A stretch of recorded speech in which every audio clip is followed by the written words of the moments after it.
नमस्कार साथियों, आप देख रहे हैं YouTube channel education portal Krishna. Bharat सरकार इंटेलिजेंस ब्यूरो अर्थात खुफिया विभाग के अंतर्गत कुल 1671 पदों की भर्ती के लिए नोटिफिकेशन जारी कर चुकी है। हालांकि इस नोटिफिकेशन में क्या क्या मुख्य बातें अंकित की गई है, जिसे हम लोग डिटेल रूप से एक वीडियो के माध्यम से चर्चा कर चुके हैं। यदि आप उस वीडियो को नहीं देखे हैं तो डिस्क्रिप्शन बॉक्स में उसका लिंक अवेलेबल है, आप वहां से देख सकते हैं। खास करके हम लोग इस वीडियो के माध्यम से इस वजह से उपस्थित हैं कि उस नोटिफिकेशन में एग्जामिनेशन फ़ी में थोड़ी सी संदिग्धता हो रही है और इसके साथ साथ एग्जामिनेशन पैटर्न, एग्जामिनेशन प्रोसेस जो है उसमें भी थोड़ी सी कन्फ्यूज़न है, थोड़ी सी संदिग्धता है। तो उसी दोनों कन्फ्यूज़न को हम लोग दूर करने का प्रयास यहाँ पे करेंगे। तो फिर से हम लोग पुनरावृत्ति इस बात को कर लेते हैं, रिमाइंड कर लेते हैं। इसका जो ऑनलाइन आवेदन की तिथि है 5/11/22 से प्रारंभ होगी और यह 25/11/2022 तक चलेगी। शुल्क यहाँ पे इस प्रकार से उस नोटिफिकेशन में अंकित किया गया है, जिसे हम लोग यहाँ पे नोट किए हैं। एग्जामिनेशन फ़ी 50 रुपये और रिक्रूटमेंट प्रोसेसिंग चार्ज यह 450 रुपया है। तो इसे समझने के लिए एग्जामिनेशन फ़ी और रिक्रूटमेंट प्रोसेसिंग चार्ज, इसे समझने के लिए सबसे पहले हम लोग यहाँ पे आते हैं।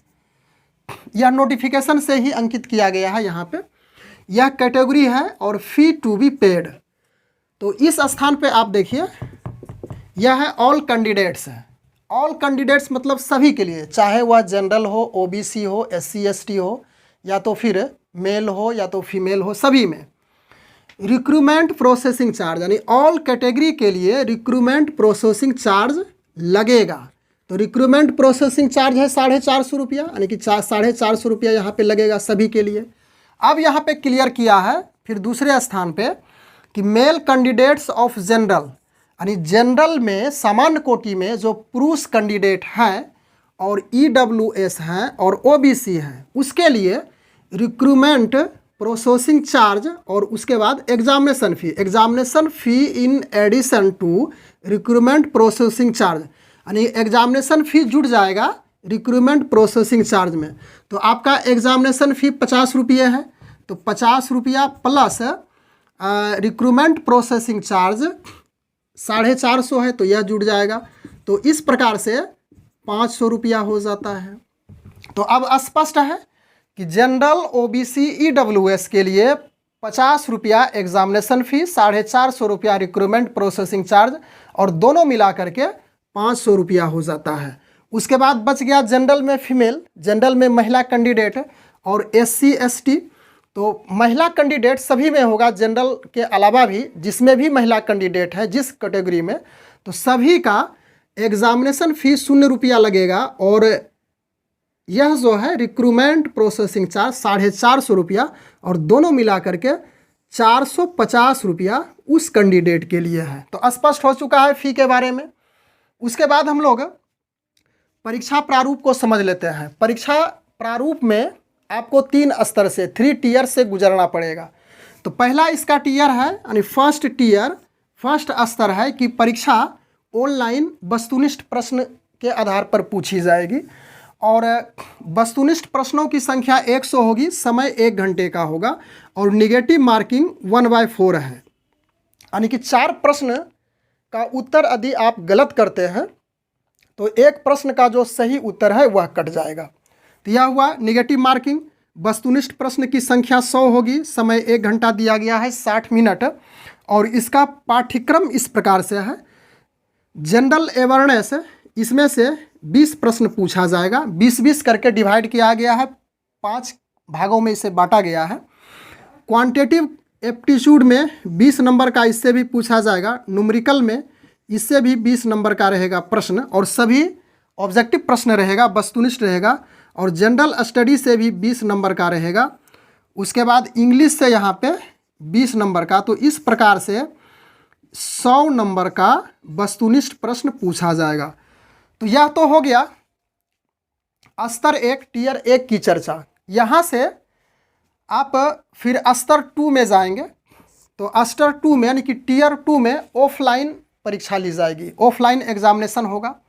यहाँ से यदि आप आगे बढ़िएगा तो टियर 2 में पहुँचना होगा और यह ऑफलाइन एग्जामिनेशन होगी, जिसमें 500 शब्दों का क्षेत्रीय भाषा में अनुवाद रहेगा। 500 शब्द में करना है क्षेत्रीय भाषा में, और वह इंग्लिश में दिया हुआ रहेगा पैसेज, उसको आपको क्षेत्रीय भाषा में करना पड़ेगा। यदि आप बिहार के निवासी हैं तो हिंदी में करना होगा, यदि आप बंगाल के हैं तो उसे बंगाली में करना होगा, यदि तमिल के हैं, तमिलनाडु के हैं तो तमिल में करना होगा। तो इस तरह से उसके बाद सी नंबर में, और यह 40 अंक का होगा, समय 1 घंटा निर्धारित है। उसके बाद सी में है स्पोकन, क्षेत्रीय भाषा में बोलने के लिए कहा जाएगा, और यह 10 अंक का होगा और समय इसमें भी 1 घंटा रहेगा। उसके बाद स्तर 3, इसमें साक्षात्कार और व्यक्तित्व जांच किया जाएगा, जो कि 50 अंकों का होगा। तो साक्षात्कार यानी कि व्यक्तित्व जांच आप समझ रहे हैं, इंटरव्यू टाइप का होगा। हर स्थिति, हर बारीकी पे पैनी नज़र आप पर रखी जाएगी, और उसमें से 50 अंक में से आपको अधिक से अधिक अंक लाने की ज़रूरत है। तो थोड़ा सा यहाँ पे टियर 2 के बारे में समझ लेते हैं। टियर 2 में सेक्रेटरी असिस्टेंट एक्जीक्यूटिव में 50 में से 20 अंक आपको क्वालिफाई के लिए लाना होगा। तो यहाँ पे समझिए, यह 40 से 500 शब्दों का क्षेत्रीय भाषा में अनुवाद 40 अंक का है, और उसके बाद स्पोकन में 10 अंक का है। तो यह 40 और यह 10, 50 अंक हो गया। यह हो गया सेक्रेटरी असिस्टेंट के लिए। तो 50 अंक में आपको क्वालिफाई होने के लिए 20 अंक लाना होगा, जो कि टियर 3 में आपको पहुँचाएगा। इसी प्रकार से MTS जनरल के लिए 40 में से 16 अंक लाना होगा। तो इसका अर्थ है कि 500 शब्दों का क्षेत्रीय भाषा में जो अनुवाद होगा 40 अंक का, सिर्फ इसी 40 में से आपको 16 अंक लाना पड़ेगा। MTS के लिए, मल्टीटास्किंग स्टाफ के लिए, यह जो C कैटेगरी है, C नंबर में स्पोकन क्षेत्रीय भाषा में, इसको हटा दिया गया है। यह सेक्रेटरी असिस्टेंट के लिए, यानी कि यह 40 और 10 दोनों मिला करके इस प्रकार से किया जाएगा क्वालिफाइंग के लिए। और क्वालिफाइंग होने के बाद स्तर 3 में, यानी कि टियर 3 में आने के बाद आपका जो अंक यहाँ से प्राप्त होता है 50 में से, यानी कि 100 और 50 टोटल मिलाकर के 150 अंक है। इसी में से आपको अधिक से अधिक अंक लाने की ज़रूरत है, और इसी अंक के आधार पर आपका सिलेक्शन होगा। तो हम लोग इस वीडियो के माध्यम से 2 महत्वपूर्ण बातों की चर्चा करने के लिए उपस्थित थे, और मुझे विश्वास है कि इन दोनों बिंदुओं के बारे में, एग्जामिनेशन फ़ी और एग्जामिनेशन प्रोसेस पैटर्न, इसको अच्छी तरह से समझ चुके होंगे। बस आज के वीडियो में हम लोग इतनी ही चर्चा करने के लिए उपस्थित थे। Thanks for watching, good bye.